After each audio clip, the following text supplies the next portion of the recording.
First off, I want to say I have this program on this MacBook, um, protection program. Basically, whenever I go to a website, it tells me when they're trying to access TCP ports for whatever reason, and there's a lot of activity.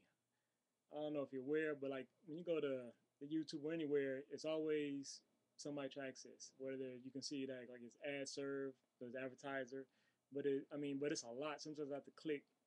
It's sort of like they keep popping up like pop-up ads, but it's telling me that there's some application that is trying to access TCP ports. So we have to wonder what's going on and how they really accessing your computer. We know it does it with the cookies. Maybe it's just putting the cookies and reading the cookies. That's what's going on. But it's a lot. But anyway, purpose for this video. Um, there was a news article. I think originally I saw it on Yahoo, but right here is on MSNBC.com. I look it up to find it again. But speaking about they did some tests or whatever, and they are saying that 40% of Europeans are mentally ill, whether it's suffering from depression, anxiety, insomnia, or dementia. Right now, initially I thought about it. I thought to actually I thought to the racist people. Come always dealing with racists here on YouTube, specifically dealing with some videos I had. And so I was thinking, look, how can you talk when the 40 of y'all are crazy, 40%? Now, usually I get it from people here in America, the whites here, but ultimately they are Europeans of European descent. So I felt there's something I could say. Well, see, your people are prone to having mental instability while you're trying to talk about blacks. Right? But anyway, but what I really want to speak on is just the idea of being able to determine that somebody is mentally ill, mentally unstable. Because to do so, you have to be able to, stop baby, compare them to another. Really compare them to someone who is unstable. To say that something is flawed, you have to have something that's perfect to compare it to thus say that because it is different from this, and this is considered as perfect, that it is what we call flawed. It's not. You sure? I think it is. All right. So ultimately, when these people do these tests, who are they comparing them to determine that they are mentally ill?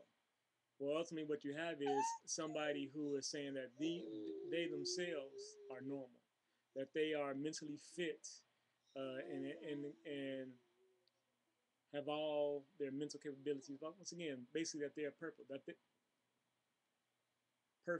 that they are sane, um, and thus anything that is not like them, anyone that does not think like them, does not act like them, there is something wrong. And yet, for a person to do this, if they themselves were mentally unstable and they created a test off of themselves, well, how would they know that they were mentally unstable? Baby, you're gonna be louder than me. They're not gonna be able to hear. You know, wave high. Wave high. So you get what I'm saying? And I think I might have spoken this before in one of my many videos, but basically that's what's going on. So really, what once again, what is a qualifying factor that someone is able to say that another person is mentally unstable, and all they have to go on us and saying, well, I'm good. If you're not like me, then you're bad.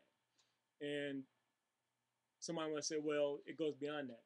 If we take a large group of people and saying this large group basically thinks the same, so that would make things close to the norm. That would represent the norm. If you take a large group of people that has something in common, that would be the norm. And everybody outside of that would be that which isn't normal. But once again, if that large group themselves, just because they all think alike, doesn't mean that they themselves are normal, that they are sane.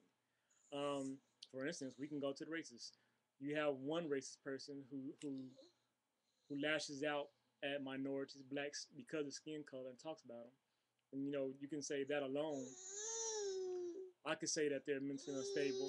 They would say they're not, and then they could say they can back it up. The fact they have millions of other people who think the same.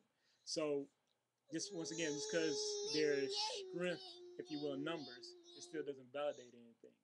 How many people have followed Hitler? What baby? How many people believe in the ideology, and yet we hold them to be wrong? What baby? All right. So again, who is it that really determines it? Because see, so it all comes from the individual standpoint, and then specifically coming from my standpoint and dealing with the people I deal with and conversing with the people I converse with here on YouTube. All you are the ones that are crazy. All you are the ones that are mentally ill. I'm the only sane one. Everybody else is crazy. So I'm the standard, right, baby? Yeah. You wanna say bye? Say anything? Smile. Cheese. Goodbye. Bye bye.